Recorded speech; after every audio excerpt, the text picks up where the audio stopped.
औद्योगिक क्रांति के युग में प्रतिदिन हम सेक्सुअल हरासमेंट के बहुत सारे केस देखते हैं और आज हम उस ही जो सेक्सुअल हरासमेंट की इशू हैं उनको कैसे बचा जाए उनके विषय में चर्चा करने वाले हैं।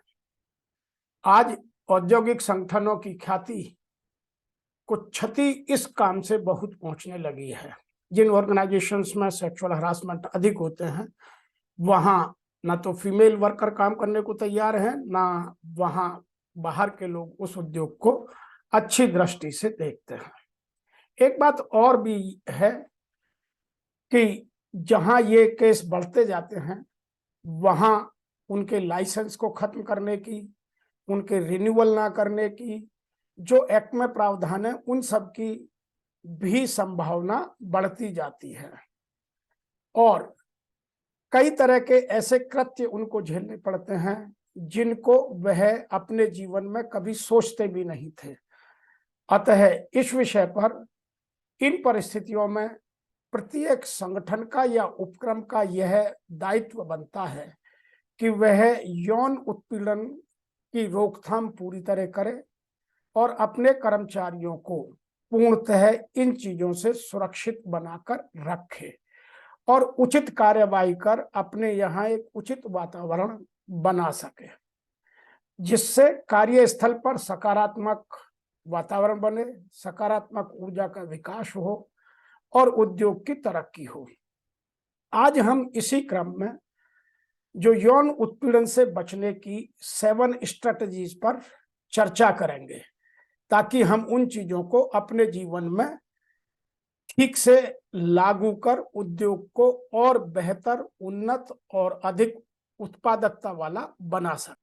तो इस क्रम में सबसे पहले हम बात करेंगे कि उद्योग की अपनी एक पॉज की पॉलिसी हो। नंबर 2, वहां एक सेफ कल्चर का इवोल्यूशन हो ताकि वहां ओपन कम्युनिकेशन का प्रादुर्भाव बढ़ता चला जाए।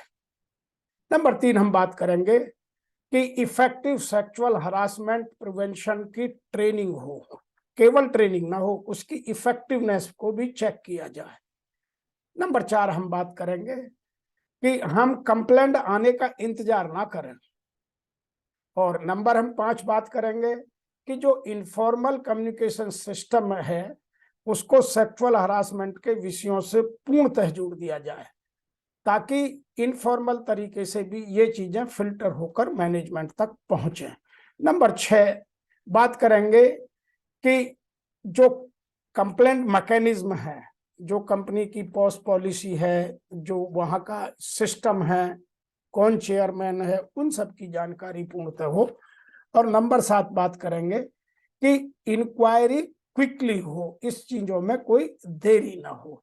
तो आइए एक एक करके इन चीजों को समझते हैं और इन चीजों को समझने के लिए हमें और गहराई में जाना होगा ताकि हम इन चीजों के महत्व को आगे समझकर लोगों में विश्वास पैदा कर सकें, ट्रस्ट डेवलप कर सकें। सबसे पहली है पॉज पॉलिसी।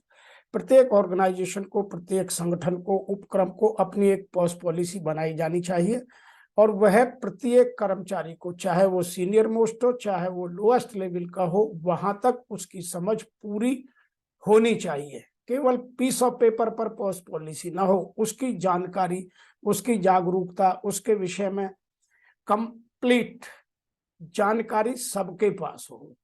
दूसरी हम बात करेंगे कि सेफ कल्चर का, जहां वर्क कल्चर के साथ साथ एक सेक्सुअल हरासमेंट सेफ कल्चर का ओपन कम्युनिकेशन के द्वारा हम प्रादुर्भाव करें, वहां ओपन कम्युनिकेशन को डेवलप करें। उसके लिए हमें 3 काम करना बहुत आवश्यक है। Number 1, encourage reporting of inappropriate behaviours.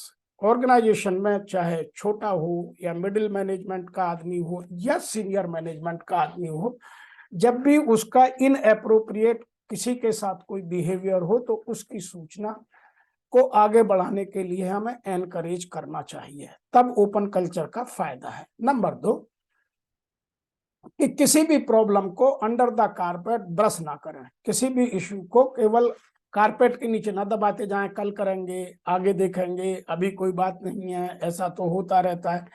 ये सब जो वाक्य हैं, इन वाक्यों से बचना होगा। और जैसे ही हमें कोई प्रॉब्लम नजर आए तो उसको निप इन द बड, तत्काल प्रभाव से उसके उपचार की आवश्यकता है। नंबर 3, इसी विषय में जो बात करते हैं, treat the problem and concern of every employee seriously regardless of their position in the hierarchy. मेरा यहाँ कहना यह है कि आप हायरार्की के क्रम में मत उलझिएगा कि वो सीनियर है, ये जूनियर है, ऐसा होता ही रहता है। नहीं, प्रत्येक एम्प्लॉय को सीरियसली उसकी रेस्पेक्ट का ध्यान रखिए। Every human being is human being. वह चाहे बड़ी पोजीशन पर हो तो भी गलती कर सकता है, छोटी पोजीशन पर होकर भी अच्छी बातें कह सकता है। इसीलिए यहाँ हायरार्की को रिगार्डलेस बनाना है, उसकी कोई इंपॉर्टेंस नहीं देनी है। तब एक सेफ कल्चर या ओपन कम्युनिकेशन कल्चर डेवलप हो पाती है।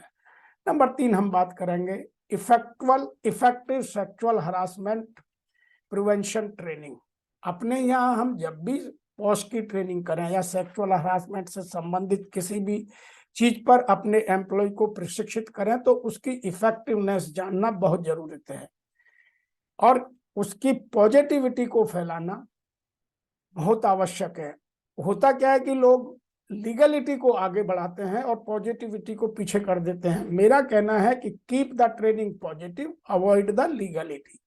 यदि आपकी ट्रेनिंग सकारात्मक रूप से आगे बढ़ रही है तो लीगलिटी ऑटोमेटिकली कम होती चली जाएंगी। इसीलिए ट्रेनिंग की इफेक्टिवनेस को जानना बहुत जरूरी है। उसके कुछ पैमाने हैं कि बार बार क्वेश्चन करें, कुछ क्विज करें, लोगों से पूछें। तो ट्रेनिंग को असेस करने के बहुत सारे तरीके हैं।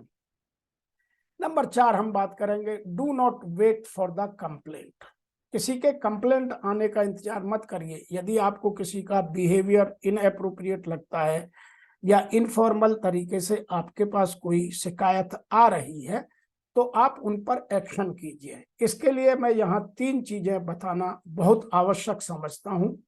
Number 1, it conveys the employees commitment toward sexual harassment prevention. यदि आपके पास सूचना आ रही है तो वह लोगों का कमिटमेंट दिखाती है कि लोग वास्तव में इस बारे में कितने कमिटेड हैं, कितने चिंतित हैं, वो इन चीजों को अपने कार्यस्थल से कितना दूर रखना चाहते हैं और आपस में मिलकर एक टीम भावना के साथ उद्योग को ऊंचाइयों तक ले जाने के प्रयास करते हैं।